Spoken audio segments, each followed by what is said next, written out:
ہیں اللہ تبارک و تعالی قرآن مجید میں ارشاد فرماتا ہے یا ایھا الذین آمنوا اتقوا اللہ وکونوا مع الصادقین، اے ایمان والو اللہ سے ڈرو اور سچوں کے ساتھ ہو جاؤ۔ میں نے جب قرآن عظیم کے اوراق کو پلٹ کر پڑھنا شروع کیا تو میرا رب اعلان فرماتا ہے یا ایھا الذین آمنوا اتقوا اللہ وکونوا مع الصادقین، اے ایمان والو اللہ سے ڈرو اور سچوں کے ساتھ ہو جاؤ۔ اے دنیا والا بتاؤ سچے اگر تلاش کیے جائیں تو وہ کہاں مل سکتے ہیں؟ کون سا ایسا آستانہ ہے جس آستانے پہ سچے کو تلاش کیا جائے؟ تو میں نے دور جانے کی بات تو نہیں کی، میں بہت دور نہیں گیا، لیکن اجمیر شریف کی سرزمین پر گیا اور اپنے ہند کے راجا سرکار غریب نواز سے ارشاد فرمایا کہ میرے رب کا اعلان ہے یا ایھا الذین آمنوا اتقوا اللہ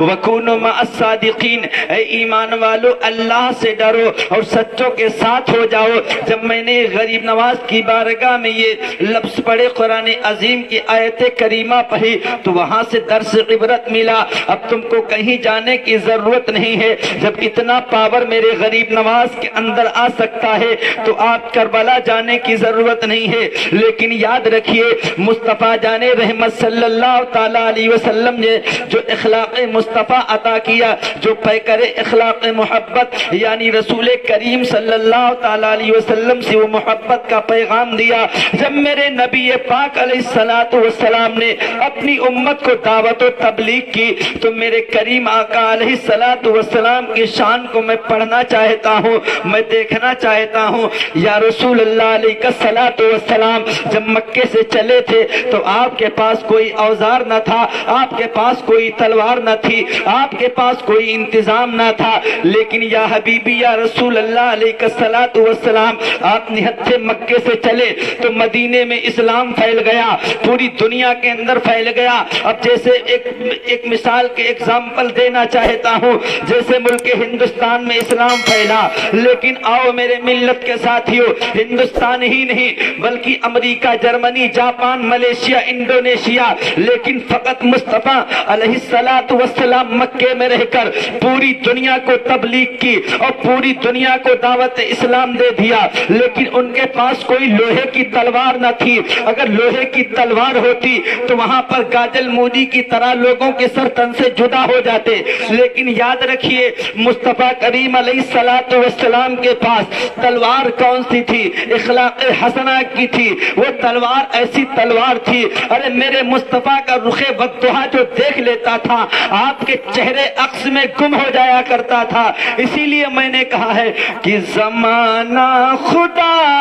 کی رضا چاہتا ہے، بولے سبحان اللہ۔ زمانہ خدا کی رضا چاہتا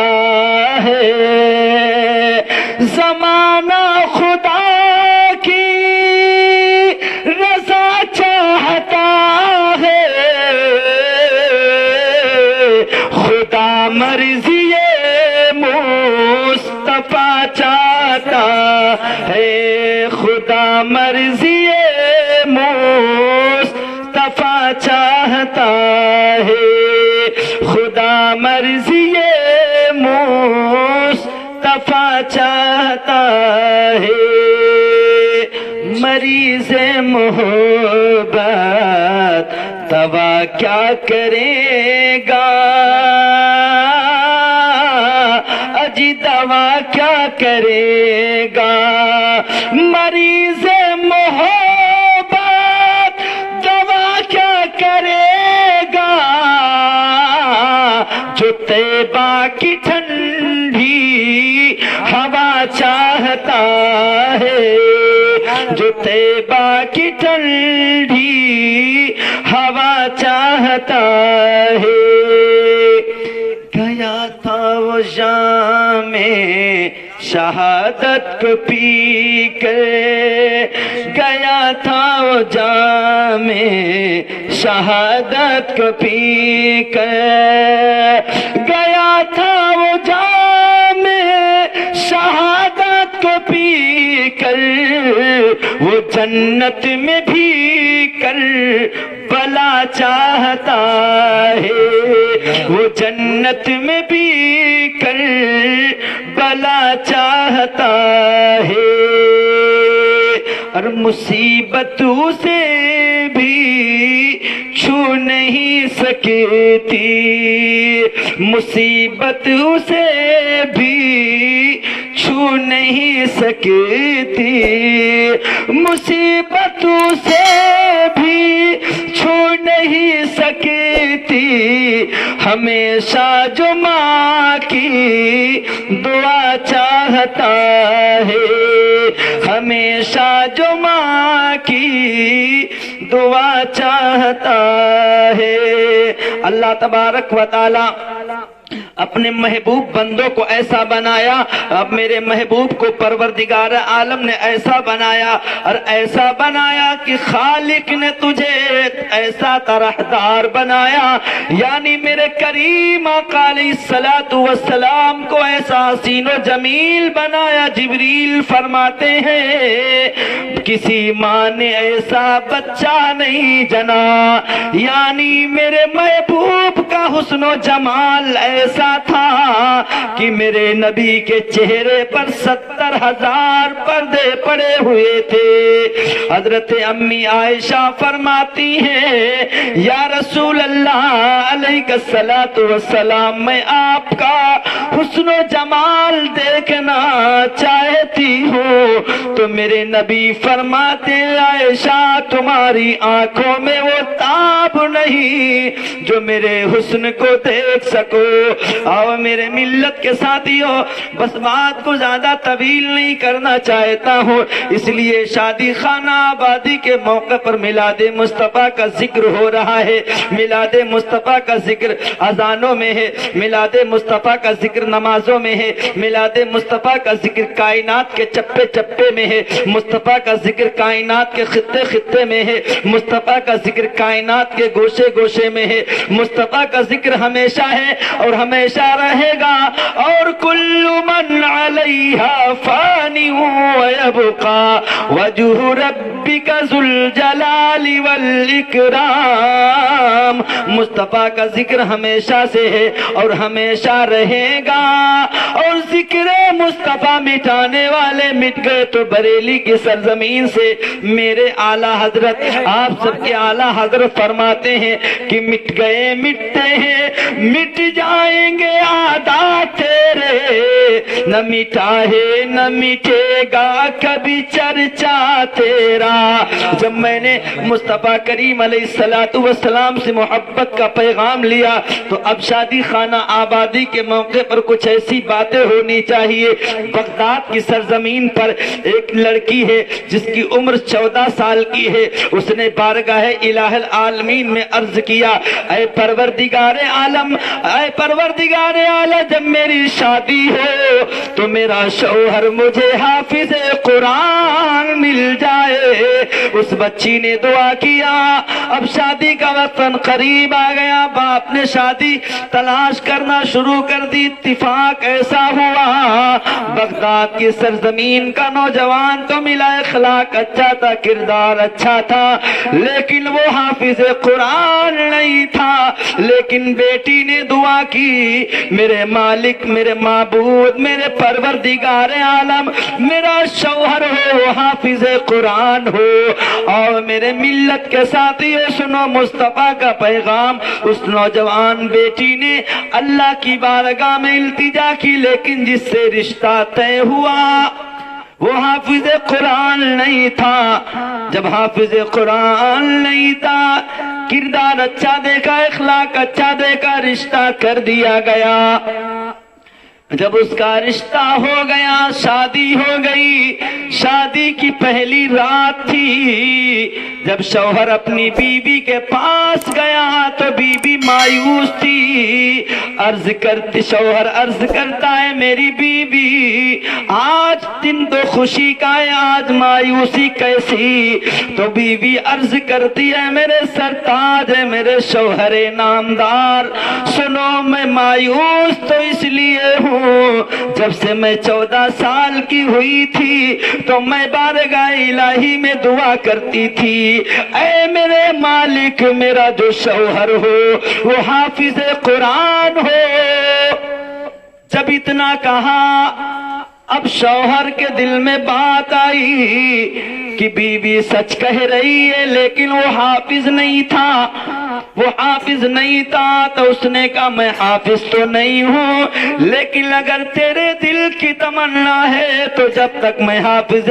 قرآن نہیں بن جاؤں گا اس وقت تک تیرے جسم کو میں ہاتھ نہیں لگاؤں گا۔ اللہ اکبر اللہ اکبر۔ رات گزری، 2-3 دن کا وقفہ گزر جاتا ہے لیکن اللہ اکبر اس نوجوان کے دل میں یہ بات کھٹکتی ہے جاؤں تو گھر سے کیسے جاؤں؟ تو اپنے ماں باپ سے عرض کرتا ہے امی جان لے میرے والد محترم میں باہر جانا چاہتا، تو ماں باپ نے کہا ابھی تو شادی ہوئی ابھی رکو۔ تو اس شوہر نے کہا، اس بیٹے نے کہا مجھے ضروری کام سے جانا ہے۔ جب اپنے گھر سے نکلا تو دور گیا، بغداد کی سرحد کے قریب گیا، بغداد میں عالموں کو تلاش کرنا شروع کر دیا۔ تو ایک عالم دین کے پاس جاتا ہے، عرض کرتا ہے حضور میں حافظ قرآن بننا چاہتا ہوں، کتنے دن میں میں حافظ قرآن بن جاؤں گا؟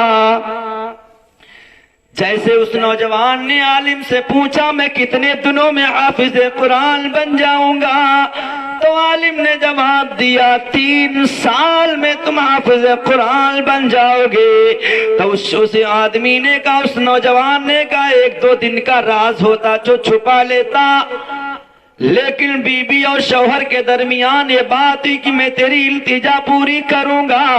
اب اس نوجوان نے کہا نہیں 3 سال بہت ہے، اتنے دن نہیں چھپ سکتے۔ دوسرے عالم کے پاس گیا تو اس نے کہا، اس عالم دین نے کہا 1 سال یعنی 2 سال کے اندر میں تمہیں حافظ بنا دوں گا، لیکن نہیں۔ تیسرے کے پاس گیا تو وہ بزرگ تھے ان کے پاس گیا، بغداد کی سرزمین ہے۔ وہ نوجوان عرض کرتا حضور میں حافظ قرآن بننا چاہتا ہوں۔ تو کہا تم کو کہیں کے جانے کی ضرورت نہیں ہے، بغداد کی سرزمین پر شیخ ابو صالح موسیٰ دوست جنگی اور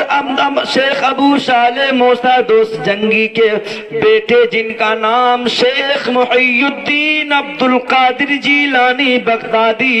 رضی اللہ تعالیٰ عنہ، ان کے پاس چلے جاؤ۔ اب وہ نوجوان تلاش کرتے کرتے بغداد کے غوث الاعظم کے پاس جاتا ہے، اور جیسے گیا تو میرے غریب میرے غوث پاک نے یہ نہیں پوچھا، بلکہ میرے غوث پاک نے یہ نہیں پوچھا کہ تم حافظ قرآن بننے آئے ہو یا کس لیے آئے ہو، بلکہ غوث پاک اس نوجوان نے کچھ کہا نہیں۔ میرے غوث فرماتے ہیں کتنے دن میں حافظ قرآن بننا چاہتے ہو؟ جب غوث پاک نے اس نوجوان سے کہا اے نوجوان تو بتا کتنے دنوں میں بننا چاہتا ہے، تو اس نوجوان نے کہا 6 مہینے میں بننا چاہتا ہوں۔ تو میرے غوث پاک فرماتے نہیں زیادہ ہے، میرے غوث پاک فرماتے 6 مہینے بہت زیادہ ہے، کم کرو۔ تو اس نوجوان نے کہا حضور 5 مہینے میں بنا دیجئے۔ تو میرے غوث پاک فرماتے نہیں اب بھی زیادہ ہے۔ تو اس نوجوان نے کہا حضور 4 مہینے میں بنا دیجئے۔ میرے غوث پاک فرماتے نہیں اب بھی زیادہ ہے۔ تو نوجوان نے کہا 3 مہینے میں بنا دیجئے۔ غوث پاک فرماتے اب بھی زیادہ ہے۔ تو غوث پاک سے وہ نوجوان کہنے لگا حضور 2 مہینے میں بنا دیجئے۔ کہا 2 مہینے میں بنا دیجئے۔ تو غوث پاک رضی اللہ تعالیٰ عنہ ارشاد فرماتے ہیں نوجوان اب بھی زیادہ ہے۔ تو میرے غوث پاک سے وہ نوجوان عرض کرتا حضور 1 مہینے میں۔ تو میرے غوث پاک فرماتے ہیں 1 مہینہ اب بھی زیادہ ہے۔ تو اس نوجوان کہنے لگا حضور دعا کر دیں گے تو 1 مہینے میں حافظ بن جاؤں گا۔ میرے پاس اتنا علم نہیں، اتنا ہنر نہیں جو میں 1 مہینے میں حافظ بن جاؤں۔ تو میرے غوث پاک فرماتے ہیں اب بھی زیادہ ہے۔ تو غوث پاک نے فرمایا اے نوجوان سنو۔ اس نوجوان سے غریب نواز اس نوجوان سے سرکار غوث پاک رضی اللہ تعالیٰ نے ارشاد فرماتے ہیں نوجوان تجھے گھبرانے کی ضرورت نہیں ہے، تجھے پڑھانے کی ضرورت نہیں ہے، تو وہ ہیں جو پلاتے ہیں۔ اسی لیے کسی کہنے والے نے کہا کہ یاد مصطفیٰ ایسی بس گئی ہے سینے میں، یاد مصطفیٰ ایسی بس گئی ہے سینے میں، ہر جسم ہو کہیں اپنا دل تو ہے مدینے میں، جسم ہو کہیں اپنا دل تو ہے مدینے میں، اور تو نے پی ہے پیالوں سے میں نے پی نگاہوں سے، تو نے پی ہے پیالوں سے اور میں نے پی نگاہوں سے، اور تیرے میرے پینے میں فرق ہے بہت ساقی۔ میرے غوث پاک فرماتے ہیں اب بھی زیادہ ہے۔ تو اس نوجوان نے کہا حضور بنا دیجئے۔ تو سرکار غوث پاک فرماتے میرے قریب آ جا، میرے قریب آ جا۔ میرے غوث پاک نے سینے سے سینہ ملایا اور عرض کیا، میرے غوث پاک رضی اللہ تعالیٰ عنہ عرض کرتے ہیں آج فجر کی نماز میرے پیچھے داہنی جانب ادا کر لینا۔ غوث پاک رضی اللہ تعالیٰ عنہ جب فجر کا وقت قریب آیا تو وہ نوجوان بھی موجود تھا مسجد کے اندر بغداد کی سرزمین پر۔ سرکار غوث پاک رضی اللہ تعالیٰ عنہ مصلی امامت پر جب جاتے تو داہنی جانب وہ نوجوان کھڑا ہو گیا، لیکن دل میں تمنا تھی میرے غوث پاک حافظ بنا دیں گے۔ اب ایسے کے دربار میں آیا ہوں جہاں کسی چیز کی کمی نہیں ہے۔ غوث پاک رضی اللہ تعالیٰ عنہ جماعت کھڑی ہو گئی، نماز ہونے لگی۔ جب نماز مکمل ہوئی جیسے میرے غوث پاک نے سلام پھیرا تو داہنے جانب جتنے موجود تھے سب کے سب حافظ قرآن بن گئے۔ نوجوان عرض کرتا حضور میں حافظ بن گیا۔ تو کسی کہنے والے نے بڑے پیارے انداز میں کہا کہ غوث اعظم ہو تم، قطب عالم ہو تم، غوث اعظم ہو تم، قطب عالم ہو تم، ایک نظر اب اٹھا دیجئے، اپنا جلوہ دکھا دیجئے، اپنا جلوہ دکھا دیجئے، غوث اعظم ہو تم، قطب عالم ہو تم، ایک نظر اب اٹھا دیجئے، رخ سے پردہ ہٹا دیجئے، رخ سے پردہ ہٹا دیجئے، غوث اعظم سنو میرا غم بھی سنو، غوث اعظم سنو میرا غم بھی سنو، میری بگڑی بنا دیجئے، اپنا جلوہ دکھا دیجئے، اپنا جلوہ دکھا دیجئے۔ غوث اعظم کی وہ شان ہے، جتنے پیچھے تھے حافظ قرآن بن گئے۔ اب یہی تو کہنے پہ مجبور ہو جاتا ہوں، آج قوم کے اندر فساد کیوں ہے؟ اسی لیے ہے کہ مصطفیٰ کی غلامی ہم سے چھٹ گئی ہے، ہم حضور سے پیار نہیں کر رہے ہیں۔ پروردگار عالم فرماتا جب یہ ظالم، جب یہ قوم دین مصطفیٰ کو چھوڑ دے گی تو ایسا بادشاہ مسلط کیا جائے گا، تو ظالم اور جابر بادشاہ کو مسلط کر دیا جائے گا۔ اے دنیا والوں، میرے نبی کا پیغام ہے، ارے جس نے مصطفیٰ کا دامن چھوڑ دیا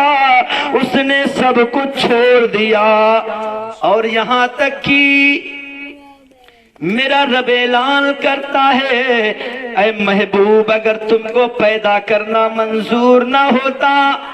تو آسمان نہ بناتا، زمین نہ بناتا، چاند و سورج کو نہ پیدا کرتا، بلکہ آدم کو نہ پیدا کرتا، بلکہ عیسیٰ اور موسیٰ کو نہ پیدا کرتا، حضرت زکریا اور یحییٰ کو نہ پیدا کرتا، حضرت موسیٰ کلیم اللہ کو نہ پیدا کرتا، حضرت اسماعیل ذبیح اللہ کو نہ پیدا کرتا، حضرت عیسیٰ روح اللہ کو نہ پیدا کرتا، حضرت ابراہیم خلیل اللہ کو نہ پیدا کرتا، یعنی کسی کو نہ پیدا کرتا،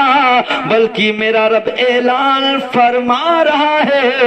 اے محبوب اگر آپ کو پیدا کرنا منظور نہ ہوتا تو اپنی ربوبیت کا اعلان بھی نہیں کرتا۔ کبھی تم نے سوچا ہے جس رب نے آنکھ دی ہے، اس آنکھ کا احسان کوئی تم سے طلب کر لے تو تم نہیں دے سکتے، اس لیے نہیں دے سکتے، یہ آنکھ اللہ کی نعمت ہے، اور یہ نعمت ایسی نعمت ہے جہاں تک ہماری نظر جاتی ہم ہر چیز کو دیکھتے،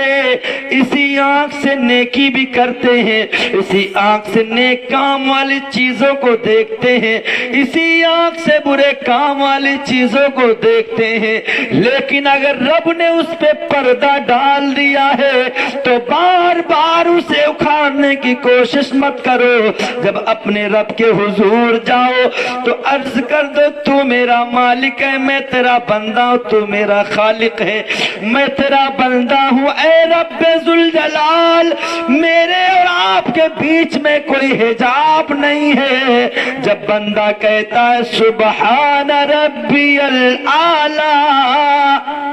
تو وہاں پر بڑائی ہوتی ہے میرے رب کی، تو اب بندہ جو عرض کرتا ہے، بندہ جو رب کی بارگاہ میں شرم و ندامت کے آنسو بہاتا ہے تو مولا عرض کرتا ہے اے بندے تو اپنے گناہ نہ دیکھ، اپنے عمل نہ دیکھ، بلکہ میری رحیمی اور کریمی دیکھ۔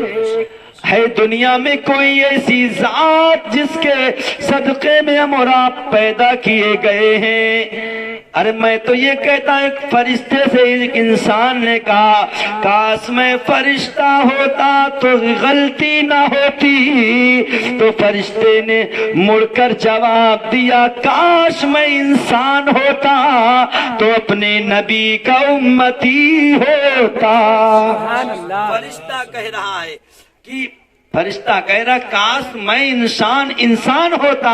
تو اپنے نبی کا امتی ہوتا، لیکن ہم نبی کے امتی ہونے کے باوجود یہ امتی ہونے کی دلیل نہیں ہے۔ اب تو ایک ہندوستان کی سرزمین پر نعرہ لگتا ہے لبیک یا رسول اللہ لبیک، لیکن سب تو کہتے ہیں لبیک یا رسول اللہ لبیک، لیکن کبھی لبیک یا رسول اللہ کا معنی اور مفہوم پڑھا ہے؟ لبیک کا معنی ہوتا ہے لبیک کہ یا رسول اللہ میں حاضر ہوں، لیکن مسجد ویران ہے، وہاں پر حاضری نہیں ہوتی ہے، قرآن تاکوں میں رکھا گیا ہے، زینت بنا کر گھر کے اندر رکھ دیا گیا ہے، لیکن کوئی پڑھنے والا نہیں مل رہا ہے۔ لیکن یاد رکھیے جب پروردگار عالم کر بروز قیامت ہم سے سوال کرے گا، ہم سے پوچھے گا اے بندے میں نے تجھے اتنی معتبر انمول زندگی دی تھی، دولت کی کمی نہ کی، کھانے اور کپڑے کی کوئی چیز کی کمی نہ تھی، لیکن تو میرے ذکر کو نہیں کرتا تھا،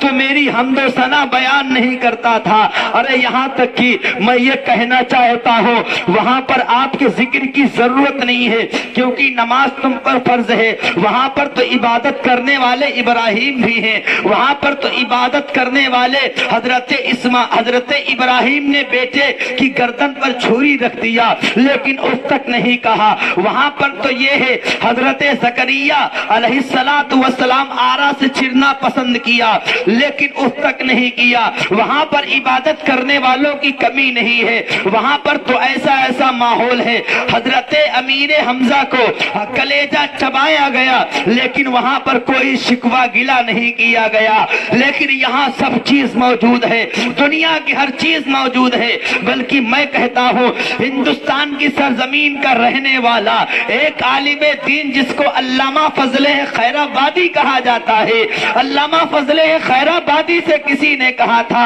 اے فضل خیر آبادی تم اپنا فتویٰ بدل دو، تم اپنی بات بدل دو، تو علامہ فضل خیر آبادی ارشاد فرماتے ہیں حکومت بدل سکتی ہے، کائنات کا نظام بدل سکتا ہے، کائنات کی چیزیں بدل سکتی ہے، لیکن فضل خیر آبادی کا فتویٰ نہیں بدل سکتا ہے، وقت پڑے گا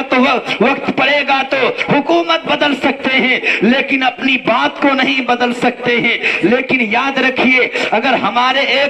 ہم کسی گلی سے گزر جائیں، اگر کوئی نوجوان کہتے تمہیں تھپڑ ماریں گے، اس گلی سے تم کل مت گزرنا، نماز کے لیے مت جانا، تو ہم اس گلی کو تبدیل کر دیتے ہیں، لیکن مصطفیٰ جان رحمت کے دیوانوں کی شان یہ تھی، مصطفیٰ جان رحمت نے وہ پیغام دیا تھا، ایسا پیغام دیا تھا گردن پہ چھری ہے لیکن پروردگار عالم کی محبت میں اس رب کی رضا کے لیے ایک کو نہیں بلکہ 72 یا 82 نفوسی قدسیہ کو کربلا کے تپتے ہوئے ریبزار میں دے دیا، لیکن زبان پر شکوہ نہیں ہوا۔ ارے وہاں تو حسن مصطفیٰ دیکھا تھا، بلکہ یوسف کا حسن جب لوگوں نے دیکھا تو نیمبو کی بجائے اپنی انگلیوں کو کاٹ لیا تھا، کوئی درد نہ ہوا، لیکن جس گلے کو میرے نبی بار بار چومتے تھے اس گلے پر جب چھریاں چل رہی تھی، جب اس گلے کو روندا جا رہا تو گھوڑے کی ٹاپوں سے، تو کیا ان کو تکلیف تھی؟ کوئی تکلیف نہیں تھی، اس لیے نہیں تکلیف تھی، انہیں مصطفیٰ نے اتنا پیار دیا تھا، اتنی محبت عطا کی تھی کہ مصطفیٰ کی محبت میں گردن دینا پسند کیا، لیکن اپنے محبوب کی صبر و رضا کا دامن نہیں چھوڑا، پروردگار عالم کی محبت کو نہیں چھوڑا۔ لیکن ہماری سب نمازیں خالی ہیں، ہماری عبادات سب خالی ہیں، کل بروز قیامت جب قائم ہوگا نفسی کا عالم ہوگا، کوئی کسی کا پرسان حال نہ ہوگا، اہل محشر گھٹنوں تک پسینوں میں ڈبکیاں لگا رہے ہوں گے، آدم کہیں گے اذهبوا الى غیری، حضرت عیسیٰ موسیٰ کہیں گے اذهبوا الى غیری، 1,24,000 یا 2,24,000 کم و بیش انبیاء اکرام سب کہیں گے اذهبوا الى غیری، لیکن صرف ایک نبی جس کے سر ناز پر تاج رکھا جائے گا وہ نبی کہے گا آؤ میرے دامن رحمت میں چھپ جاؤ، آؤ میرے دامن رحمت میں چھپ جاؤ۔ اسی لیے کسی شاعر نے نقاشی کی ہے جو دل بخشا تو مولا بخش دے الفت محمد کی، جو دل بخشا تو مولا بخش دے الفت محمد کی، جو دیا آنکھیں تو دکھلا دے خدا صورت محمد کی، جو دیا آنکھیں تو دکھلا دے خدا صورت محمد محمد کی خدا ان کو ہی لیتا ہے کہ جن کے ہے اعمال اچھے، خدا ان کو ہی لیتا ہے کہ جن کے ہے اعمال اچھے، برے کو آپ لیتے ہیں، یہ عادت ہے محمد کی، برے کو آپ لیتے ہیں، یہ عادت ہے محمد کی۔ بارگاہ الہ العالمین میں دعا ہے مولا تبارک و تعالی ہمارے پڑھنے میں قصداً غلطیاں خطا لغزش مولا اپنے فضل سے اپنے کرم سے معاف فرمائے، اور میں نے جو آپ تک باتیں رکھی ہیں مولا کریم سب سے پہلے اس گنہگار کو عمل کی توفیق عطا فرمائے، ہم کو بھی نماز پنجگانہ ادا کرنے کی توفیق عطا فرمائے، آپ سب کو بھی نماز پنجگانہ با جماعت ادا کرنے کی توفیق عطا فرمائے۔ استغفر اللہ ربی من کل ذنب و اتوب الیہ، کھڑے ہو کے صلاۃ السلام۔